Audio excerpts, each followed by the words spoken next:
الحمد للہ وکفا وسلام علی عبادہ الذین اصطفى اما بعد فاعوذ باللہ من الشیطان الرجیم بسم اللہ الرحمن الرحیم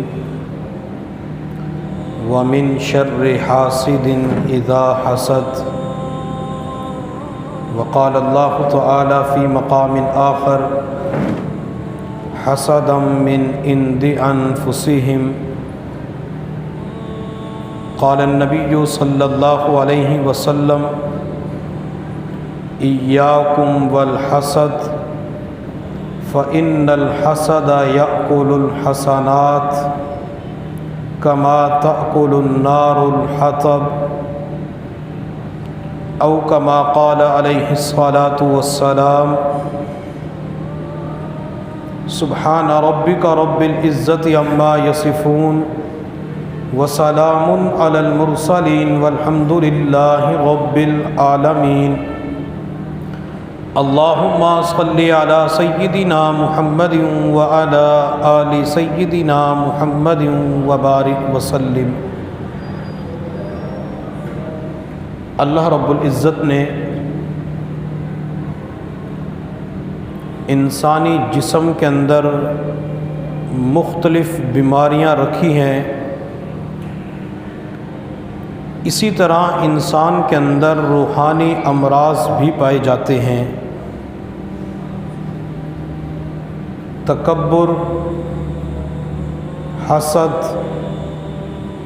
بے جا غصہ، بد نظری، کینہ، چغلی، بہتان، برے القاب سے پکارنا، دنیا کی بے جا محبت، یہ تمام کے تمام روحانی امراض کہلائے جاتے ہیں۔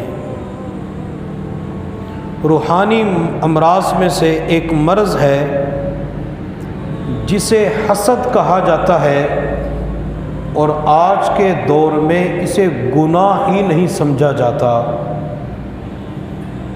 حالانکہ کسی بھی مسلمان کے بارے میں حسد کرنا، کسی بھی انسان کی نعمت کو دیکھ کر دل کے اندر جلنا، جیلس ہو جانا، چاہے وہ علم کی بنیاد پہ ہے، چاہے وہ عمل کی وجہ سے ہے، وہ مال کی وجہ سے ہے، اولاد کے نیک ہونے کی وجہ سے ہے، اچھے عہدے اور منصب ہونے کی وجہ سے ہے، اگر کوئی انسان کسی کی مختلف نعمتوں کو دیکھ کر جلتا ہے، حسد کے اندر مبتلا ہو جاتا ہے، تو شریعت مطہرہ اسے گناہ کبیرہ قرار دیتی ہے۔ حسد کسے کہتے ہیں؟ اللہ رب العزت کسی انسان کو دینی یا دنیاوی نعمت عطا فرماتے ہیں، دوسرے بندے کے دل میں یہ خواہش تمنا پیدا ہو جاتی ہے کہ نعمت اس سے زائل ہو جائے، نعمت کو سلب کر لیا جائے، نعمت کو چھین لیا جائے، مجھے ملے یا نہ ملے لیکن یہ نعمت اس بندے کے پاس نہیں ہونی چاہیے۔ اس کیفیت کا نام حسد ہے۔ میرے محبوب صلی اللہ علیہ وسلم نے ارشاد فرمایا، میری امت کو امتوں کے مرض پہنچ کر رہیں گے۔ حضرات صحابہ کرام نے عرض کیا، وما داء الامم، اللہ کے نبی یہ امتوں کے مرض کیا ہیں؟ تو میرے محبوب صلی اللہ علیہ وسلم نے ارشاد فرمایا، تکبر، تکاثر، تنافس، حسد، یہ ساری کی ساری پچھلی امتوں کی بیماریاں ہیں، اور یہ بیماریاں میری امت کے اندر بھی پائی جائیں گی۔ چنانچہ آج معاشرے کے اندر ہم دیکھتے ہیں کہ ہر بندہ ان امراض کے اندر مبتلا ہو چکا ہے۔ میرے محبوب صلی اللہ علیہ وسلم نے ارشاد فرمایا کہ ایک مسلمان کے دل میں دو چیزیں اکٹھی نہیں ہو سکتی، ایک ایمان اور دوسرا حسد۔ کیا مطلب؟ کہ جو ایمان والا ہوگا اس بندے کے دل کے اندر حسد کی بیماری نہیں ہوگی، اور اگر کسی بندے کے دل کے اندر حسد کی بیماری پائی جاتی ہے، وہ دوسروں کی نعمتوں کو دیکھ کر جیلس ہو جاتا ہے، تو بندہ سمجھ لے کہ میرے ایمان کے اندر کمی آ چکی ہے، ایمان کا نور کم ہو چکا ہے۔ ہم دنیا کے اندر دیکھتے ہیں کہ اگر بجلی کے وولٹیج کم ہو جائیں تو موٹر مشین وغیرہ نہیں چلتی، اے سی نہیں چلتا، اور جب بجلی کے وولٹیج پورے ہوتے ہیں تو موٹر بھی چل رہی ہوتی ہے، مشینیں بھی چل رہی ہوتی ہے، اے سی بھی چل رہا ہوتا ہے۔ اسی طرح ہمارے ایمان کے وولٹیج بھی کم ہو جاتی ہیں۔ ہمارے ایمان کے وولٹیج کب کم ہوتے ہیں؟ جب ہم گناہوں کے اندر مبتلا ہو جاتے ہیں۔ جب گناہوں کے اندر مبتلا ہوتے ہیں تو ایمان کا لیول کم ہو جاتا ہے، ڈاؤن ہو جاتا ہے، حتیٰ کہ نماز پڑھنا مشکل ہو جاتا ہے، مسجد کے اندر آنا دشوار ہو جاتا ہے۔ اور جب ایمان کے وولٹیج پورے ہوتے ہیں تو مسجد میں آنے کو دل کرتا ہے، نفل نماز پڑھنے کو دل کرتا ہے، تسبیحات کرنے کو دل کرتا ہے، ذکر و اذکار کرنے کو دل کرتا ہے، اچھے بول بولنے کو جی چاہتا ہے۔ تو یہ ایمان کے وولٹیج اس وقت پورے ہوتے ہیں جب بندہ اپنے آپ کو حسد کی بیماری سے بچا لیتا ہے۔ اور یہ جو حسد کا گناہ ہے سب سے پہلے آسمانوں کے اوپر ہوا۔ آسمانوں کے اوپر سب سے پہلے حسد کے مرض کے اندر کون مبتلا ہوا؟ وہ شیطان مبتلا ہوا۔ میرے اللہ نے جب حضرت آدم علیہ السلام کی تخلیق فرمائی تو فرشتوں کو حکم دیا آدم کو سجدہ کرو، چنانچہ سارے کے سارے فرشتے سجدے کی حالت میں چلے گئے۔ فرشتوں کے اندر سب سے پہلے حضرت جبرائیل علیہ السلام نے سجدہ کیا۔ میرے اللہ نے جبرائیل کو علم والے کی تعظیم، ادب اور احترام کی وجہ سے یہ انعام عطا فرمایا کہ انہیں آدم سے لے کر حضور صلی اللہ علیہ وسلم تک تمام انبیاء کا قاصد نمائندہ بنا دیا، جو اللہ کی طرف سے وحی لے کے آتے تھے، اللہ کا پیغام لے کے آتے تھے۔ حتیٰ کہ جبرائیل نبی علیہ السلام کے پاس جو تشریف لائے ہیں، علامہ جلال الدین سیوطی رحمۃ اللہ علیہ فرماتے ہیں تقریباً 24,000 مرتبہ اللہ کا پیغام لے کے جبرائیل تشریف لائے۔ دوسرے نمبر پر فرشتوں کے اندر حضرت میکائیل علیہ السلام نے سجدہ کیا۔ کیوں سجدہ کیا؟ چونکہ آدم کے پاس علم تھا۔ وَعَلَّمَ آدَمَ الْأَسْمَاءَ كُلَّهَا، اللہ نے تمام چیزوں کا علم آدم کو عطا فرمایا، تو میکائیل اس علم کی وجہ سے تعظیم کرتے ہوئے سجدے میں چلے جاتے ہیں۔ میرے اللہ نے میکائیل کو جو انعام عطا فرمایا وہ اللہ نے ادھار پہ نہیں رکھا، اللہ نے نقد انعام دے دیا۔ اللہ نے انعام کے طور پر میکائیل کی پیشانی کے اوپر پورا قرآن لکھوا دیا۔ میکائیل کی پیشانی کے اوپر پورا قرآن لکھا ہوا ہے۔ بعض مرتبہ نوجوان کہتے ہیں کہ میری عقل نہیں مانتی کہ پیشانی کے اوپر بھی پورا قرآن آ سکتا ہے۔ اگر اس موبائل کے اندر قرآن آ سکتا ہے تو کیا میکائیل کی پیشانی کے اوپر قرآن نہیں آ سکتا؟ اللہ کے لیے کوئی بھی چیز مشکل نہیں ہے۔ تو میکائیل نے دوسرے نمبر کے اوپر سجدہ کیا، گویا کہ علم والے کی تعظیم کی۔ اللہ اپنے بندوں کو سمجھانا چاہتے ہیں کہ تم جس امام کے پیچھے نماز پڑھتے ہو، جس کے پیچھے جمعہ کی نماز پڑھتے ہو، جس کے سینے کے اندر قرآن کی دولت آ چکی ہے، جس نے علوم نبوت کو اپنے سینے کے اندر جمع کر لیا، چاہے وہ حافظ ہے، قاری ہے، عالم ہے، مفتی ہے، کسی بھی برادری سے تعلق رکھتا ہے، وہ امیر ہے یا غریب ہے، وہ اچھے کپڑے پہنتا ہے یا کمتر کپڑے پہنتا ہے، وہ رنگ کا کالا ہے، گورا ہے، سانولا ہے، جو کچھ بھی ہے، تم نے اس کی تعظیم کرنی ہے صرف میرے قرآن کی وجہ سے۔ اس کی شخصیت کو، ذات کو نہیں دیکھنا، بلکہ سینے کے اندر قرآن کی دولت کو دیکھتے ہوئے، سینے کے اندر احادیث کی دولت کو دیکھتے ہوئے اس کی تعظیم کرنی ہے۔ اگر اللہ فرشتوں کو انعام عطا فرما سکتے ہیں، آج کے دور میں جو بندہ علماء، طلباء، حفاظ کا ادب کرے گا، اللہ تعالیٰ جو سب سے بڑا انعام عطا فرماتے ہیں وہ یہ کہ بندے کے ایمان کی حفاظت فرما دیتے ہیں۔ اللہ نعمتوں سے مالا مال فرمائیں گے۔ تو سارے فرشتوں نے آدم علیہ السلام کو سجدہ کیا، مگر شیطان نے سجدہ کرنے سے انکار کر دیا۔ شیطان نے سجدہ نہیں کیا، تو میرے اللہ نے شیطان سے فرمایا ما منعک ان تسجد لما خلقت بیدی، شیطان جس کو میں نے اپنے ہاتھوں سے بنایا آخر تجھے کس چیز نے ابھارا کہ تو نے اسے سجدہ نہیں کیا؟ تو شیطان نے آگے سے دلیل پیش کی انا خیر منہ، میں اس سے بہتر ہوں۔ بلکہ یہاں پہ ایک نقطے کی بات سمجھ لیں کہ یہ جو لفظ ہے نا کہ میں اس سے اچھا ہوں، میں اس سے بہتر ہوں، علم کے اندر اس سے اچھا ہوں، مال کے اندر اس سے اچھا ہوں، اگر کسی بندے کے دل و دماغ کے اندر یہ جملہ بیٹھ جاتا ہے اور بار بار اس کی زبان کے اوپر یہ جملہ آتا ہے تو بندہ سمجھ جائے کہ میرے اندر یہ بھی ایک روحانی بیماری پائی جاتی ہے، اور اگر اسے مختصر میں کروں تو اسے تکبر کا نام دیا جاتا ہے، جس کے اندر مال کی وجہ سے، علم کی وجہ سے، دولت کی وجہ سے، عمل کی وجہ سے یا حسن و جمال کی وجہ سے، عہدے منصب کی وجہ سے تکبر آتا ہے تو اس کی زبان کے اوپر یہی جملے آتے ہیں میں تجھ سے بہتر ہوں، میں تجھ سے اچھا ہوں۔ ایک اللہ والے کے سامنے ایک نوجوان اکڑ اکڑ کے جا رہا تھا، سینہ تان کے چل رہا تھا، تو اللہ والے نے فرمایا بیٹا اللہ کی زمین پہ اکڑ کے نہ چلو، اللہ کی زمین پہ سینہ تان کے نہ چلو۔ تو نوجوان کہنے لگا بوڑھے میاں تو مجھے جانتا ہے میں کون ہوں؟ تو اللہ والے نے فرمایا بیٹا میں تیری حقیقت کو جانتا ہوں، تو کون ہے؟ تو نوجوان کہنے لگا میں فلاں کا بیٹا، وہ فلاں کے بیٹے، وہ فلاں کے بیٹے، اپنی 7 پشتوں کے نام بتلا دیے، یعنی 7 بڑوں کے نام بتلا دیے۔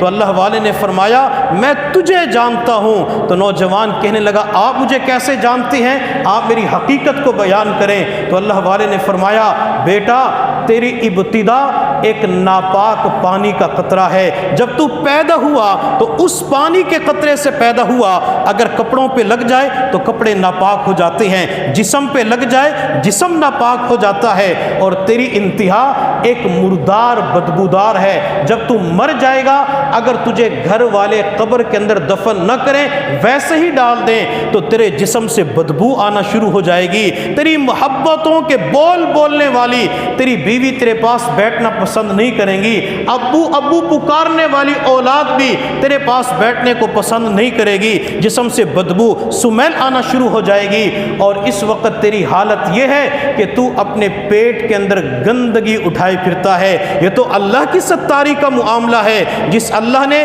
تیرے پیٹ کے گند کو پردوں کے اندر چھپا کے رکھ دیا، اگر وہ اللہ اس گند کو لوگوں کے سامنے ظاہر کر دے تو شاید کوئی بندہ تجھے سلام بھی نہ کرے۔ تو کون ہوتے اللہ کی زمین پہ اکڑ کے چلنے والا؟ تو کون ہوتا ہے تکبر کے بول بولنے والا؟ اس لیے انسان کو تکبر کے بول نہیں بولنے چاہیے، اور شیطان نے جو جملہ استعمال کیا کہ میں اس سے بہتر ہوں، ایک اللہ والے نے جب اس جملے کو پڑھا تو اللہ والے نے ارادہ کر لیا کہ میں آج کے بعد اپنی زبان سے میں نہیں نکالوں گا، چنانچہ وہ اس کے اوپر عمل کرتے رہے۔ تو محلے کے اندر، علاقے کے اندر، سوسائٹی کے اندر جب کسی کو پتہ چلا تو ایک نوجوان کہنے لگا کہ اللہ میں کا لفظ نکلوانا کون سا مشکل ہے، میں نکلوا دیتا ہوں۔ چنانچہ اس نوجوان کو اپنے دماغ کے اوپر، اپنے علم کے اوپر، زبان کے اوپر بڑا اعتماد تھا۔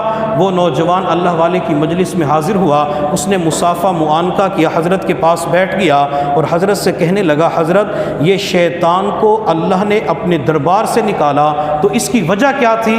اب اس کا صاف جواب یہی تھا کہ اللہ نے میں کی وجہ سے نکالا۔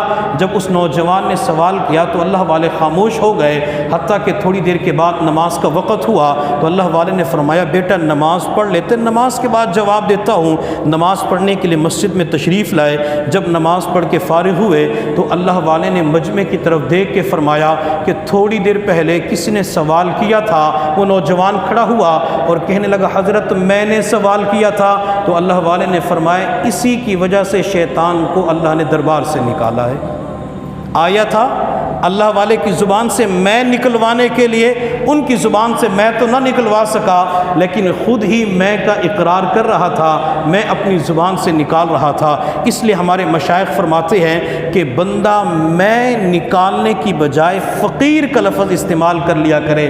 اس فقیر نے یوں کیا، یا بندے ناچیز کا لفظ استعمال کرے، یا حقیر کا لفظ استعمال کرے، یا عاجز کا لفظ استعمال کرے، اور یہ فقیر کا لفظ ہمیں قرآن قرآن عظیم الشان سے ملتا ہے۔ میرے اللہ نے فرمایا یا ایھا الناس انتم الفقراء، لوگو تم سب کے سب فقیر ہو۔ تو اللہ نے خود ہی ہمیں فرمایا کہ تم فقیر ہو، اور فقیر کا لفظ موسیٰ علیہ السلام نے استعمال کیا۔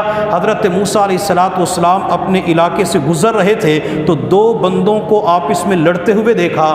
ایک موسیٰ علیہ السلام کی برادری سے تھا اور دوسرا فرعون کے قبیلے سے تعلق رکھتا تھا۔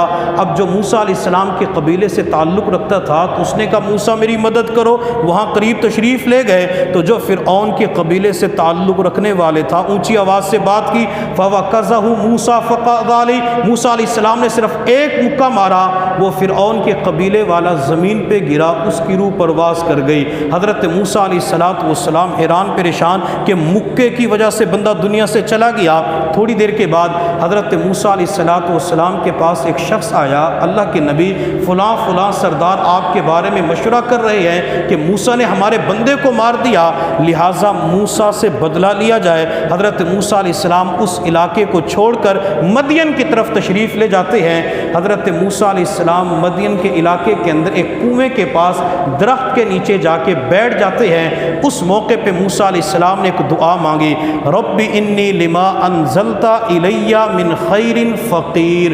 حضرت موسیٰ علیہ السلام اس دعا کے اندر فقیر کا لفظ استعمال کرتے ہیں، بلکہ میں تو بعض مرتبہ دوست احباب سے کہا کرتا ہوں کہ حضرت موسیٰ علیہ السلام نے درخت کے نیچے بیٹھ کر اللہ تعالیٰ سے ان نعمتوں کا سوال کیا جو موسیٰ علیہ السلام کے لیے ضروری تھی، اور موسیٰ علیہ السلام نے دیس کے اندر نہیں بلکہ پردیس کے اندر جا کے تنہ تنہا یہ دعا مانگی۔ اللہ نے موسیٰ کی دعا کو قبول کرتے ہوئے نوکری بھی عطا فرما دی، چھوکری بھی عطا فرما دی۔ نہیں سمجھے؟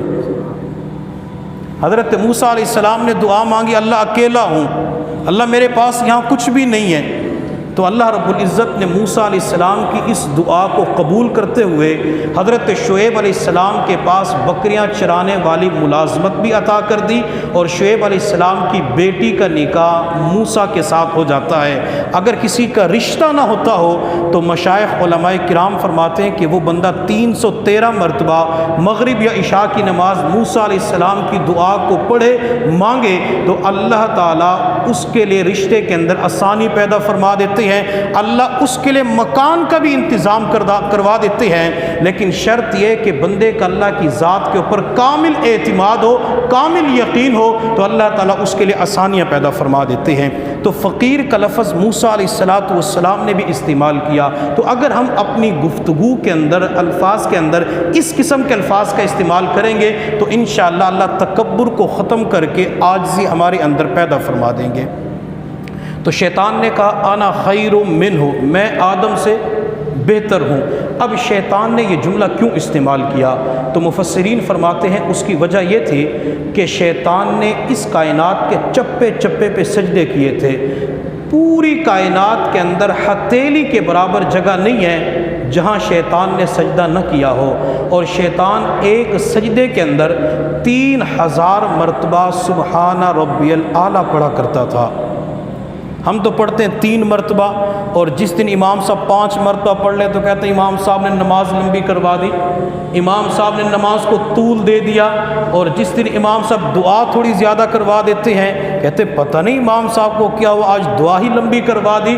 اور شیطان تو ایک سجدے کے اندر 3000 مرتبہ سبحان رب الاعلیٰ پڑھتا تھا، اتنا عبادت گزار تھا۔ تو یہ شیطان حضرت آدم علیہ السلام کے بارے میں حسد کے اندر مبتلا ہو گیا کہ میں تو اتنے سالوں سے اللہ کی عبادت کر رہا ہوں، یہ سجدے والی نعمت مجھے ملنی چاہیے تھی، اور یہ کل کے پیدا ہونے والے آدم کو نعمت مل جاتی ہے۔ جیسے معاشرے کے اندر لوگ کہہ دیتے ہیں کہ کل کا چھوکرا ہمارے سامنے بات کرے، ہمارا جتنی اس کی زندگی اتنا تو میرا تجربہ ہے، تو اسی طرح شیطان نے کہا یہ نعمت مجھے ملنی چاہیے تھی، شیطان کو وہ نعمت نہ ملی، تو آدم علیہ السلام کے ساتھ حسد کے اندر مبتلا ہوا۔ تو میرے اللہ نے فرمایا فخرج منہا فإنک رجیم، نکل جا میرے دربار سے، تو مردود ہے۔ میرے سامنے دلیلیں پیش کرتا ہے وَإِنَّ عَلَيْكَ لَعْنَتِي إِلَىٰ يَوْمِ الدِّينِ، شیطان تو حسد کے مرض کے اندر مبتلا ہوا، قیامت تک کے لیے تیرے اوپر میری لعنتیں برستی رہیں گی۔ تو آسمانوں کے اوپر سب سے پہلا گناہ حسد کی وجہ سے ہوا، اور اس کائنات کے اندر اس فرش کے اوپر جو سب سے پہلا گناہ قتل کا ہوا وہ بھی حسد کی وجہ سے ہوا ہے۔ حضرت آدم علیہ السلام کو اللہ نے جنت سے زمین پہ بھیجا۔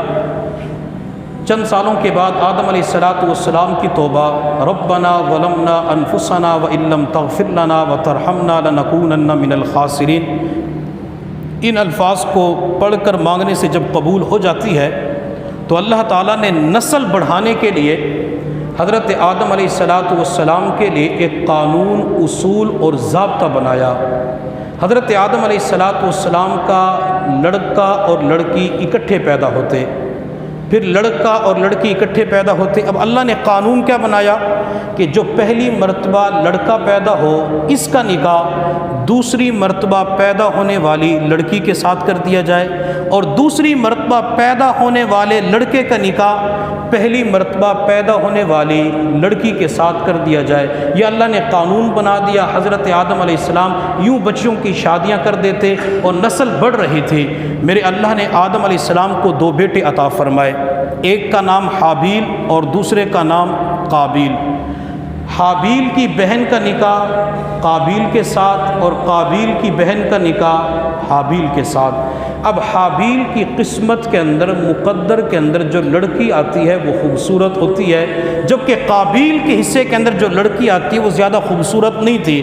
اب قابیل اپنے بھائی حابیل کے ساتھ حسد کے اندر مبتلا ہو گیا کہ یہ نعمت مجھے ملنی چاہیے تھی۔ اب وہ حسد کے اندر اتنا مبتلا ہوا، اتنا آگے بڑھ گیا کہ اپنے بھائی کو قتل کرنے کے لیے تیار ہو گیا۔ میرے اللہ نے قرآن عظیم الشان میں فرمایا، لَئِن بَسَطتَ إِلَيَّ يَدَكَ لِتَقْتُلَنِي مَا أَنَا بِبَاسِطٍ يَدِيَ لِأَقْتُلَكَ إِنِّي أَخَافُ اللَّهَ رَبَّ الْعَالَمِينَ۔ جب بھائی نے اپنے بھائی سے کہا کہ میں تجھے قتل کر دوں گا تو آگے بھائی نے کیا جواب دیا کہ اگر آپ قتل کے ارادے سے میری طرف ہاتھ بڑھائیں گے تو میں آپ کی طرف قتل کے ارادے سے ہاتھ نہیں بڑھاؤں گا، کیونکہ ایک تو میرا بھائی ہے، انی اخاف اللہ رب العالمین، اور دوسرا میں اپنے رب سے ڈرتا ہوں۔ لیکن وہ بھائی حسد کے اندر مبتلا ہو چکا تھا، اس نے حسد کی آگ میں جلتے ہوئے اپنے بھائی کو قتل کر دیا۔ یہاں پہ نقطے کی بات سمجھ لیں کہ یہ بھائی حسد کے اندر مبتلا ہو کر بھائی کو قتل کر دیتا ہے، اور آج ہم معاشرے کے اندر دیکھتے ہیں کہ جب دو بھائی حسد کے اندر کسی وجہ سے مبتلا ہو جاتے ہیں تو ایک دوسرے کا گریبان پکڑ لیتے ہیں، بعض مرتبہ بڑا یا چھوٹا اس کے چہرے کے اوپر تھپڑ بھی مار دیتا ہے۔ اس وقت اپنے رشتے کو بھول جاتے ہیں کہ جس بھائی کا میں گریبان پکڑ رہا ہوں یہ اسی ماں کا بیٹا ہے جس ماں کے پیٹ سے میں نے جنم لیا ہے، یہ اسی ماں کا بیٹا ہے جس کی چھاتی سے دودھ میں نے پیا، میرے اس بھائی نے اسی ماں کی چھاتی سے دودھ پیا، جس ماں کی گود کے اندر میں کھیلتا رہا اسی ماں کی گود کے اندر یہ بھی کھیلتا رہا، جس ماں کی گود کے اندر میں پرورش پاتا رہا اس ماں کی گود کے اندر یہ بھی پرورش پاتا رہا۔ ایک ماں باپ کا خون ہوتی ہے، لیکن غصے کی حالت میں حسد کے مرض کے اندر مبتلا ہو کر اپنے خونی رشتے کو بھول جاتے ہیں، حتیٰ کہ اسی حسد کے مرض کی وجہ سے تعلقات کو بھی ختم کر لیتے ہیں، بول چال بھی ختم ہو جاتی ہے، اور ایک دوسرے کے گھر آنا جانا بالکل ختم کر دیا جاتا ہے۔ حالانکہ بھائی تو اللہ کی ایک نعمت ہے۔ حضرت موسیٰ علیہ السلام کو جب میرے اللہ نے فرمایا جاؤ جا کر فرعون کو دین کی دعوت دو، تو موسیٰ علیہ السلام نے اس وقت عرض کیا، اللہ میرا بھائی ہارون ہے تو ہارون کو میرے ساتھ بھیج دیں، ہم دونوں مل کر فرعون کو دین کی دعوت دیں گے۔ یہاں موسیٰ علیہ السلام کی نظر اپنے بھائی ہارون پہ پڑتی ہے، اور جب قیامت کا دن ہوگا تو میرا اللہ فرمائے گا میرے بندے صرف ایک نیکی لے آ، تیری نجات کا فیصلہ ہو جائے گا۔ یہ بندہ محشر کے میدان میں چکر لگائے گا تو سب سے پہلے کس کے پاس جائے گا؟ اپنی والدہ کے پاس جائے گا؟ نہیں۔ بیوی کے پاس جائے گا؟ نہیں۔ اولاد کے پاس جائے گا؟ نہیں۔ میرے اللہ نے قرآن میں فرمایا یوم یفر المرء من اخیہ وامہ وابیہ وصاحبتہ وبنیہ، یہ سب سے پہلے اپنے بھائی کے پاس جائے گا، لیکن بھائی بھی اس وقت نیکی دینے کے لیے تیار نہ ہوگا۔ تو اس سے پتہ چلا کہ قیامت کے دن انسان کو جب امید لگے گی تو سب سے پہلے اپنے بھائی کی امید لگے گی۔ اور دوسری بات حابیل اور قابیل کے واقعے کے اندر یہ ملتی ہے کہ بھائی کے پاس اللہ کی ایک نعمت تھی. وہ نعمت کیا تھی؟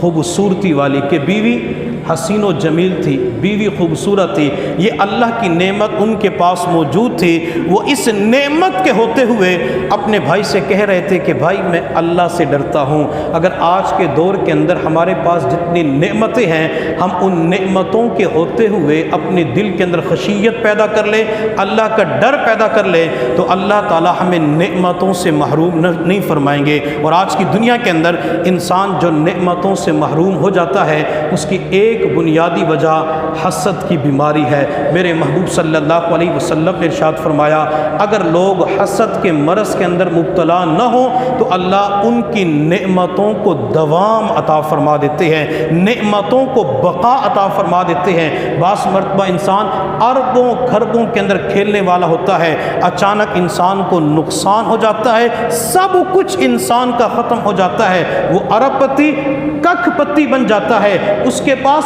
کچھ بھی نہیں رہتا. وجہ کیا ہوتی ہے؟ جب نعمتیں اس کے پاس موجود تھی اس وقت اس نے اللہ کا خوف دل کے اندر پیدا نہ کیا، اس وقت اللہ سے نہیں ڈرا. اور بعض مرتبہ جب انسان کے پاس مال آتا ہے تو انسان کی زبان سے مال کی وجہ سے تکبر کے بول نکل رہے ہوتے ہیں. اور اس لیے میں تمام حضرات سے ایک درخواست کروں گا، بعض مرتبہ آج کا انسان، آج کا نوجوان کہتا ہے کہ میرے پاس تو کچھ بھی نہیں ہے، مجھے تو کچھ بھی نہیں ملا. اگر انسان صرف اپنے گھر کی چار دیواری کے اوپر نظر دوڑائے تو انسان کو اللہ تعالیٰ کی بے بہا نعمتیں نظر آتی ہیں. چار دیواری کو چھوڑ کر اس 5-6 فٹ وجود کے اوپر غور کرے تو اس جسم کے اندر اربوں کھربوں روپے کی نعمتیں نظر آتی ہیں. انسان جب اپنے گھر کی چار دیواری کے اوپر نظر دوڑاتا ہے تو اسے گھر کی چار دیواری کے اندر بوڑھی ماں کی صورت میں بہت بڑی نعمت نظر آتی ہے. گھر کی چار دیواری کے اندر عزتوں کے ساتھ زندگی گزارنے والی بیوی، بیٹی اور بہن کی شکل میں اللہ کی نعمت نظر آتی ہے. آپ حضرات نے شہر کے چوک چوراہے کے اوپر دیکھا ہوگا کہ مختلف خواتین، مختلف بوڑھے حضرات وہ لوگوں کے سامنے ہاتھ پھیلا کر بھیک مانگ رہے ہوتے ہیں، 10 روپے کا سوال کر رہے ہوتے ہیں. انسان اس وقت اپنے گھر کی چار دیواری کے اوپر نظر دوڑائے تو اسے اپنا بوڑھا باپ، بوڑھی ماں چارپائی کے اوپر، بیڈ کے اوپر عزتوں والی زندگی گزارتے ہوئے نظر آتے ہیں. انسان تھوڑی دیر کے لیے اس وقت تصور کرے، اللہ یہ بھی تو کسی کا باپ ہے، اللہ یہ بھی تو کسی کی ماں ہے، اللہ آپ کا شکر ہے آپ نے میری بوڑھی ماں کو گھر سے نہیں نکالا، اللہ آپ اس بات کے اوپر قادر تھے میری ماں کو گھر سے نکال کر شہر کے چوک چوراہے کے اوپر کھڑا کر دیتے اور دنیا والوں سے بھیک مانگنے پہ مجبور ہو جاتی. اسی شہر کے چوک چوراہے کے اوپر معصوم بچے کھڑے ہوئے ہوتے ہیں جو لوگوں کے سامنے ہاتھ پھیلا کر صرف ایک روٹی کا سوال کرتے ہیں کہ صبح سے بھوک لگی ہوئی ہے. انسان اس وقت تھوڑی دیر کے لیے تصور کرے، اللہ یہ بھی تو کسی کا بیٹا ہے، یہ بھی تو کسی کا بھتیجا اور بھانجا ہے، یہ بھی تو کسی کا پوتا اور نواسا ہے، اللہ آپ کا شکر ہے آپ نے میری معصوم اولاد کو گھر سے نہیں نکالا، اللہ آپ اس بات پہ قادر تھے میری اولاد کو گھر سے نکال کر شہر کے چوک چوراہے کے اوپر کھڑا کر دیتے اور دنیا والوں سے بھیک مانگنے پہ مجبور ہو جاتے. اسی شہر کے چوک چوراہے کے اوپر جہاں بوڑھی خاتون کھڑی ہوتی ہے، بوڑھا مرد کھڑا ہوتا ہے، معصوم بچے کھڑے ہوتے ہیں، ایک نوجوان لڑکی بھی کھڑی ہوتی ہے جس کے سر کے اوپر دوپٹہ نہیں ہوتا، سینہ بھی ننگا ہوتا ہے، وہ لوگوں کی ہوس کا نشانہ بن رہی ہوتی ہے، لوگوں کے سامنے ہاتھ پھیلا کے 10 روپے کی بھیک مانگتی ہے، ایک روٹی کا سوال کرتی ہے. انسان اس وقت تھوڑی دیر کے لیے تصور کرے، اللہ یہ بھی تو کسی کی بہن ہے، یہ بھی تو کسی کی بیٹی ہے، اللہ یہ بھی تو کسی کی بیوی اور ماں ہو سکتی ہے، اللہ آپ کا شکر ہے آپ نے میری جوان بیوی کو، جوان بیٹی کو، جوان بہن کو گھر سے نہیں نکالا، اللہ آپ اس بات کے اوپر قادر تھے گھر سے نکال کر شہر کے چوک چوراہے کے اوپر کھڑا کر دیتے اور پھر وہ دنیا والوں سے بھیک مانگنے پہ مجبور ہو جاتی. یہ نعمتیں چاہے وہ ماں کی صورت میں، بیٹی کی صورت میں، بیوی کی صورت میں، جب یہ نعمتیں انسان کے پاس سے چلی جاتی ہیں، یعنی خواتین جو چار دیواری کے اندر عزتوں والی زندگی گزار رہی ہوتی ہیں، اچانک ان خواتین کے ساتھ ایسا معاملہ پیش آ جاتا ہے، وہ بیچاری روتے ہوئے نہیں تھکتی، ان کی آنکھوں سے ہر وقت آنسو بہہ رہے ہوتے ہیں۔ اس کی وجہ یہ ہوتی ہے کہ ہم نے ان نعمتوں کی قدر نہیں کی ہوتی۔ جب انسان نعمتوں کی قدر نہیں کرتا تو اللہ بندے کو پھر نعمت سے محروم فرما دیتے ہیں، اور جب تک یہی ماں گھر کی چار دیواری کے اندر موجود ہوتی ہے تو بعض مرتبہ بیٹا ماں کی طرف دیکھنا ہی پسند نہیں کرتا، محبت اور عقیدت کی نگاہ ماں کے چہرے پہ ڈالنا پسند نہیں کرتا۔ یہی ماں دنیا سے چلی جاتی ہے، ماں چارپائی کے اوپر پڑی ہوتی ہے، تو اس ماں کی چارپائی کا پایا پکڑ کر یہ سب سے زیادہ زار و قطار رو رہا ہوتا ہے، کہتے ہیں امی آپ سے بولنے کو جی چاہتا ہے، امی آپ سے بولنے کو دل کرتا ہے، امی آپ مجھ سے باتیں کیوں نہیں کر رہے؟ لیکن ماں تو وہاں جا چکی ہوتی ہے جہاں سے کوئی پلٹ کے بندہ واپس نہیں آ سکتا۔ اور ایک بات یاد رکھیں، اللہ رب العزت کی ہر نعمت کا عوض اس دنیا کے اندر موجود ہے، لیکن ماں اور باپ اللہ کی وہ واحد نعمت ہے جو انسان کو زندگی میں صرف ایک مرتبہ ملتی ہے۔ جب یہ نعمت چلی جاتی ہے انسان روتا چیختا چلاتا ہے، لیکن نعمت لوٹ کر بندے کے پاس نہیں آ سکتی۔ تو نعمتوں کے ہوتے ہوئے ہمیں اللہ تعالیٰ سے ڈرنا چاہیے۔ اور جو بندہ حسد کی بیماری کے اندر مبتلا ہو جاتا ہے، کسی بھی رشتہ دار کے ساتھ، پڑوسی کے ساتھ، دوست کے ساتھ، برادری والے غیر برادری کے ساتھ حسد کے اندر مبتلا ہوتا ہے، تو یہ حسد کرنے والا در حقیقت اللہ رب العزت کے اوپر اعتراض کرتا ہے۔ میرے اللہ نے قرآن عظیم الشان میں فرمایا نحن قسمنا بینہم معیشتہم فی الحیات الدنیا ورفعنا بعضہم فوق بعض۔ اللہ فرماتے ہیں کہ معیشت کو ہم نے لوگوں کے درمیان تقسیم کر دیا۔ کیا مطلب؟ کسی کو مال زیادہ دیا، کسی کو کم دیا، کسی کو زیادہ گاڑی خوبصورت بڑی گاڑی دے دی، کسی کو کچھ نہیں دیا، کسی کو بہترین مکان دے دیا، کسی کو نہیں دیا، کسی کو دکان دے دی، کسی کو نہیں دی، کسی کو کاروبار دے دیا، کسی کو عہدہ دے دیا، اولاد دے دی، فرما بردار دے دی، بیٹیوں کے رشتے کروا دیے۔ یا اللہ نے معیشت کو تقسیم کر دیا، اور اللہ فرماتے ہیں بعض کو بعض کے اوپر فضیلت عطا فرمائی۔ اب یہ تو اللہ کی دین ہے، اللہ کسی کو نعمتیں زیادہ دیتا ہے، کسی کو کم دے دیتا ہے۔ اب کوئی بندہ کہتا ہے اسے یہ نعمت نہیں ملنی چاہیے تھی، تو وہ اللہ کی تقدیر کے اوپر اعتراض کر رہا ہوتا ہے۔ اور جو اللہ کے اوپر اعتراض کرتا ہے، کیا خوشیوں والی زندگی گزار سکتا ہے؟ کیا اس کی زندگی کے اندر سکون آ سکتا ہے؟ اس کی زندگی کے اندر راحت آ سکتی ہے؟ اس بندے کی زندگی سے خوشیاں ختم ہو جاتی ہیں، راحت ختم ہو جاتی ہے، اطمینان ختم ہو جاتا ہے، پھر یہ بندہ ٹینشن اور ڈپریشن کے اندر مبتلا ہو جاتا ہے۔ دنیا کے اندر چند گناہ ایسے ہیں جن کی وجہ سے پچھلی نیکیاں برباد ہو جاتی ہیں۔ نمبر 1 شرک۔ اگر کوئی بندہ شرک کرتا ہے اللہ پچھلی نیکیوں کو ختم فرما دیتے ہیں۔ اور میرے اللہ نے قرآن میں فرمایا ان اللہ لا یغفر ان یشرک بہ ویغفر ما دون ذلک لمن یشاء۔ ہر گناہ کو معاف کر دوں گا لیکن شرک کو معاف نہیں کروں گا۔ اور دوسری جگہ میرے اللہ نے فرمایا ومن یشرک باللہ فقد حرم اللہ علیہ الجنہ ومأواہ النار، کہ جو شرک کرے گا اس کا ٹھکانہ جہنم کے اندر بنا دیا جائے گا۔ اور میرے اللہ نے اپنے محبوب سے فرمایا لئن اشرکت لیحبطن عملک، کہ اگر آپ نے بھی یہ عمل کر لیا تو آپ کی نیکیوں کو ختم کر دیا جائے گا۔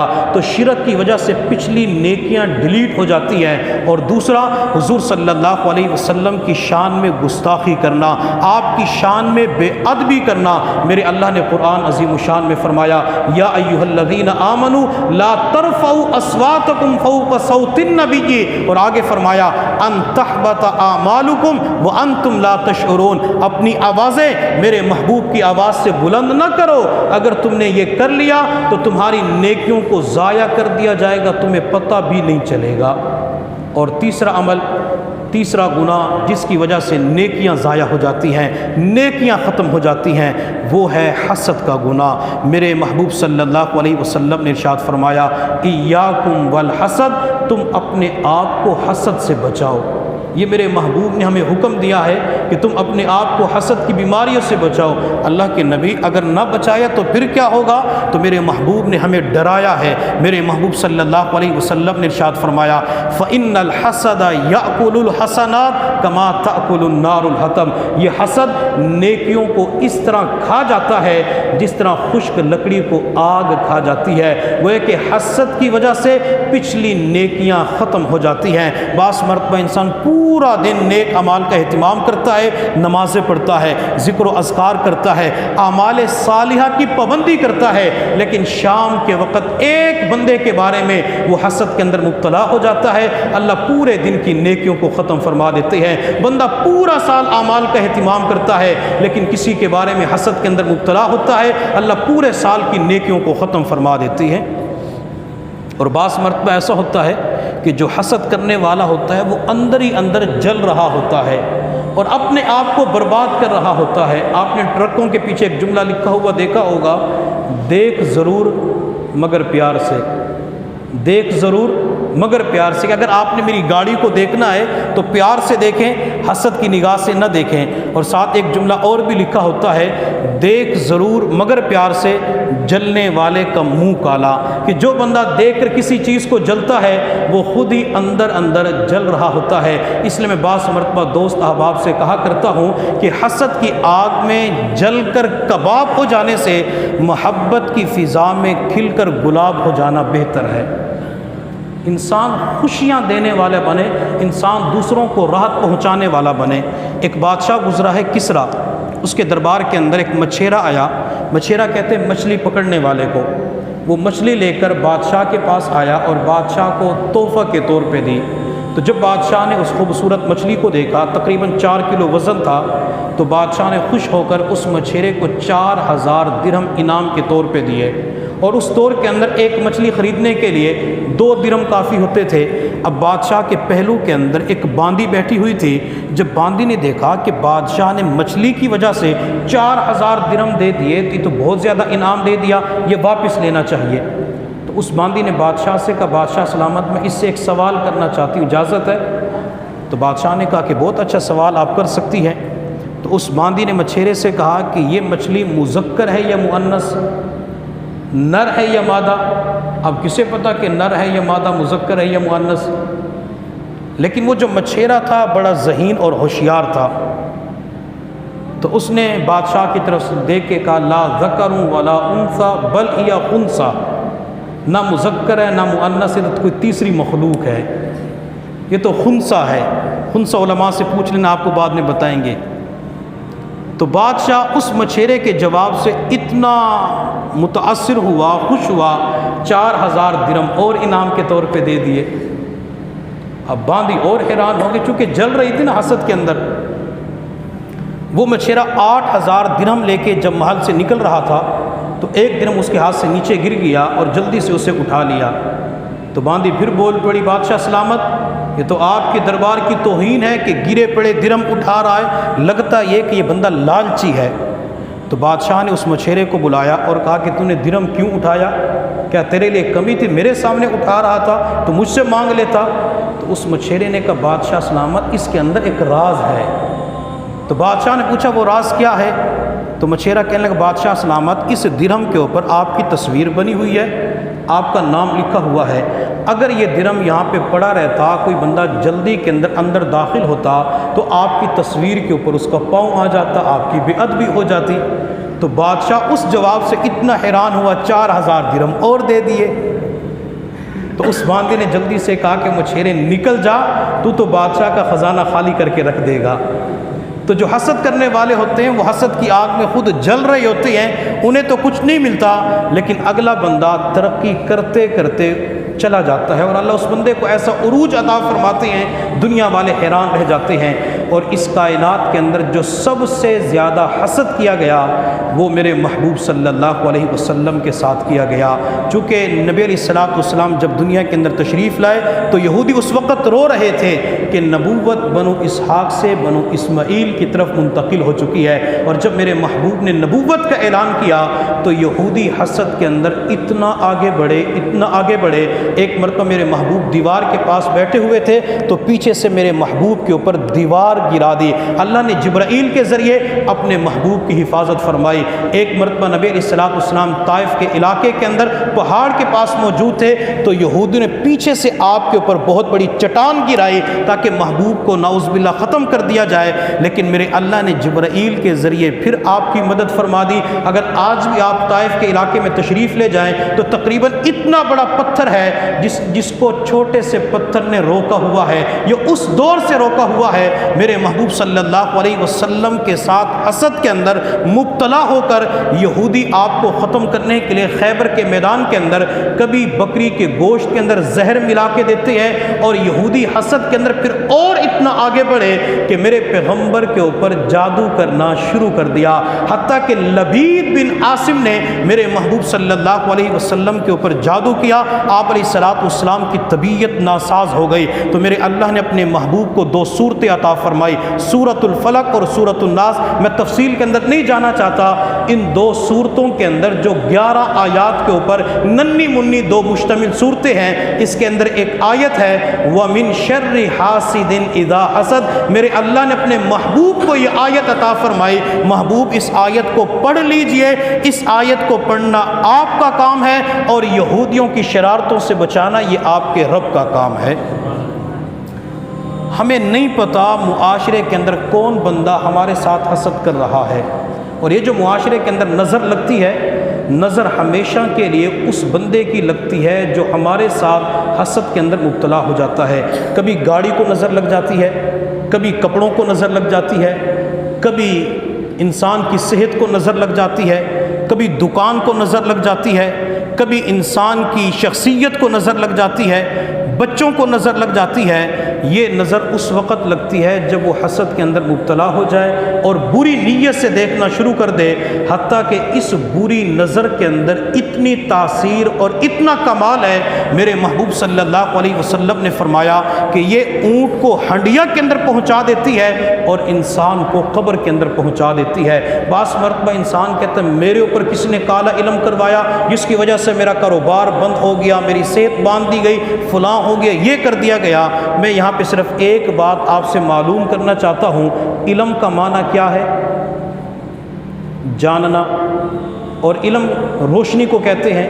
آپ نے مختلف سکولوں کی دیواروں کے اوپر دیکھا ہوگا، علم ایک روشنی ہے، علم ایک روشنی ہے۔ اب لفظ کیا استعمال کرتے ہیں؟ کالا،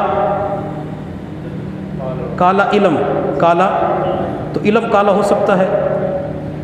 اگر علم کالا ہے تو پھر روشنی والے جملے ختم کرنے چاہیے، بلکہ حدیث کے اندر آیا العلم نور، علم ایک نور ہے، علم ایک روشنی ہے، لیکن معاشرے کے اندر لوگ کہتے ہیں کہ کالا علم، تو اور پھر جس بندے کے اوپر کالا علم ہوتا ہے ایک تو جملہ استعمال کرنا ہی نہیں چاہیے، اور جب کوئی کہہ دیتا ہے کہ کالا علم ہے، اچھا اس کا توڑ کیا ہے؟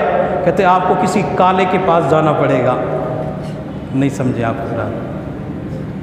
تو کالا علم یہ جملہ استعمال نہیں کرنا چاہیے، اور انسان کے اوپر اگر کوئی جادو ہو بھی جاتا ہے تو اللہ نے ہمیں سورۃ الفلق اور سورۃ الناس عطا فرمائی۔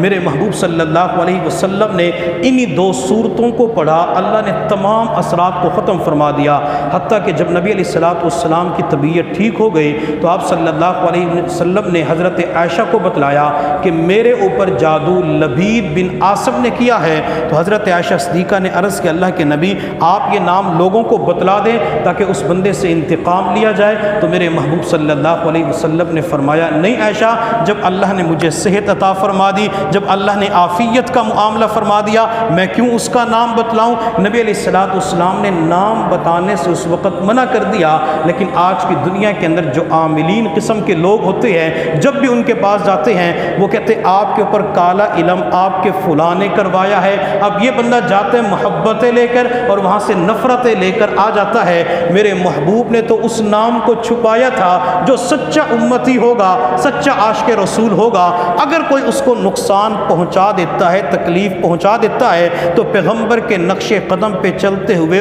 اس کا نام نہ کسی کو بتلائے، نہ انتقام لے، بلکہ اللہ کی خاطر اسے معاف کر دے۔ تو بات میں کر رہا تھا حسد کے حوالے سے کہ انسان اپنے آپ کو حسد کے مرض سے بچانے والا بن جائے۔ انشاءاللہ جس دن ہم نے اپنے آپ کو حسد سے بچا لیا، اللہ نعمتوں کو دوام اور بقا عطا فرمائیں گے۔ اپنے آپ کو حسد کے مرض سے کیسے بچا سکتے ہیں؟ ایک تو جس بندے کے ساتھ حسد کے اندر مبتلا ہوتے ہیں تو اس کے لیے دعا کیا کریں، چونکہ حسد ہوتا ہے کہ اللہ یہ نعمت اس سے چھین لی جائے، اور جب ہم دعا کریں گے اللہ اسے اور نعمت عطا فرما، اب دل نہیں چاہے گا، لیکن اگر ہم دل کے اوپر پتھر رکھ کر اس کے لیے دعا کریں گے تو انشاءاللہ حسد کی بیماری ختم ہو جائے گی، اور اللہ جو نعمتیں اس بندے کو عطا فرمائیں گے اللہ وہ نعمتیں ہمیں بھی عطا فرما دیں گے۔ میرے محبوب صلی اللہ علیہ وسلم نے ارشاد فرمایا، جب کوئی بندہ کسی کی پیٹھ پیچھے دعا کرتا ہے تو اللہ اس کی دعا کو قبول فرما لیتے ہیں۔ تو جب اللہ اس کے حق میں دعا قبول کریں گے، اللہ ہمارے حق کے اندر بھی دعا قبول فرما لیں گے۔ اور یہاں پہ ایک بات اور سمجھ لیں، ایک ہوتا ہے حسد کرنا اور دوسرا ہے رش کرنا۔ حسد کا معنی تو یہ ہوتا ہے کہ نعمت چھین لی جائے، نعمت زائل ہو جائے، اور رش کسے کہتے ہیں کہ اللہ نے جو نعمت اسے عطا فرمائی ہے اللہ یہی نعمت مجھے بھی عطا فرما دے، اللہ نے جو مال اسے دیا ہے اللہ اس طرح کا مال مجھے بھی عطا فرما دے۔ اگر اس طرح کی انسان تمنا کرتا ہے تو شریعت مطہرہ اس کی اجازت دیتی ہے۔ علامہ ابن حجر عسقلانی رحمۃ اللہ علیہ فرماتے ہیں کہ جب میں حج کرنے کے لیے مکہ مکرمہ پہنچا، آب زمزم پینے کے لیے جب میں نے گلاس کو اٹھایا تو اس وقت میں نے اللہ تعالیٰ سے دعا مانگی، چونکہ حضور صلی اللہ علیہ وسلم نے فرمایا کہ آب زمزم پیتے وقت جو بھی نیت کی جاتی ہے اللہ تعالیٰ اسی نیت کے مطابق بندے کو عطا فرما دیتے ہیں۔ تو حافظ ابن حجر عسقلانی رحمۃ اللہ علیہ فرماتے ہیں میں نے پانی پینے سے پہلے اللہ سے دعا مانگی، اے اللہ مجھے حافظ ذہبی رحمۃ اللہ علیہ جیسا حافظہ عطا فرما، کہ اللہ آپ نے جو حافظے والی نعمت حافظ ذہبی کو عطا فرمائی ہے اللہ وہ نعمت مجھے بھی عطا فرما دے۔ ہم بھی یہی دعا کر سکتے ہیں کہ اللہ آپ نے جو حافظہ امام بخاری کو عطا فرمایا، آپ نے جو حافظہ حافظ ذہبی کو عطا فرمایا، حافظ ابن حجر کو عطا فرمایا، امام ابو زرعہ کو عطا فرمایا، حضرت ابو ہریرہ کو عطا فرمایا، اللہ وہ حافظہ ہمیں بھی عطا فرما دے۔ اللہ آپ نے جو علم کی نعمت فلاں عالم کو عطا فرمائی ہے اللہ وہ نعمت ہمیں بھی عطا فرما دے۔ مثال کے طور پہ ہم یہ دعا کر سکتے ہیں کہ اللہ آپ نے شیخ الاسلام حضرت مولانا مفتی محمد تقی عثمانی دامت برکاتہم العالیہ کو جو علم کی دولت سے مالا مال کیا ہے اللہ وہ علم ہمیں بھی عطا فرما دے۔ تو اس قسم کی دعا کر سکتے ہیں اللہ آپ نے فلاں کے بیٹوں کو جو نیک بنایا ہے اللہ اسی طرح میرے بیٹوں کو بھی نیک بنا دے، اللہ فلاں کو عمل کی توفیق دی ہے اللہ مجھے بھی عمل کی توفیق دے دے، اللہ آپ فلاں بندے کو ہر سال حج کے سفر پہ بلاتے ہیں اللہ مجھے بھی یہ نعمت عطا فرما دے۔ تو اس قسم کی دعا کرنا شریعت مطہرہ نے اجازت دی ہے، لیکن حسد کی اجازت نہیں دی۔ تو پہلا حسد کے مرض سے بچنے کے لیے دوسروں کے لیے دعا کرنا، اور حسد کی بیماری سے بچنے کے لیے دوسرا ہے مسنون دعاؤں کا اہتمام کرنا۔ نبی علیہ الصلوۃ والسلام نے جو دعائیں بتلائی ہیں اگر ان دعاؤں کا اہتمام کیا جائے گا تو اللہ حسد کی بیماری کو ختم فرما دیں گے۔ مثال کے طور پہ ایک دعا ہے، اس دعا کا اہتمام ضرور کرنا چاہیے، اللہم انی اعوذ بک من شر النفس، اللہ میں آپ کی پناہ میں آتا ہوں نفس کی شرارتوں سے، چونکہ یہ نفس ہی انسان کو مختلف امراض کے اندر مبتلا کر دیتا ہے۔ اور تیسرا ہے وَمِن شَرِّ حَاسِدٍ اِذَا حَسَد، جب بھی حسد انسان کے دل کے اندر پیدا ہو جائے اس آیت کو پڑھنا شروع کر دیں تو انشاءاللہ اللہ تعالی حسد کی بیماری کو ختم فرما دیں گے۔ اور چوتھا اللہ والوں کے ساتھ تعلق بنانا، جہاں بھی کسی اللہ والے کی خانقاہ ہو کوئی اللہ والا آ جائے تو اس کی صحبت اختیار کریں اور اللہ والوں کے ساتھ تعلق بنا کے ان کو بتایا کریں کہ میرے اندر فلاں مرض پایا جاتا ہے، وہ توجہات دیتے ہیں، دعائیں کر دیتے ہیں، ان کی توجہات اور دعاؤں کی برکت سے اللہ تعالیٰ بیماری کو ختم فرما دیتے ہیں۔ اللہ رب العزت کی بارگاہ میں دعا ہے اللہ تعالیٰ ہم سب کو حسد کی بیماری سے محفوظ فرمائے۔ وآخر دعوانا ان الحمد للہ رب العالمین۔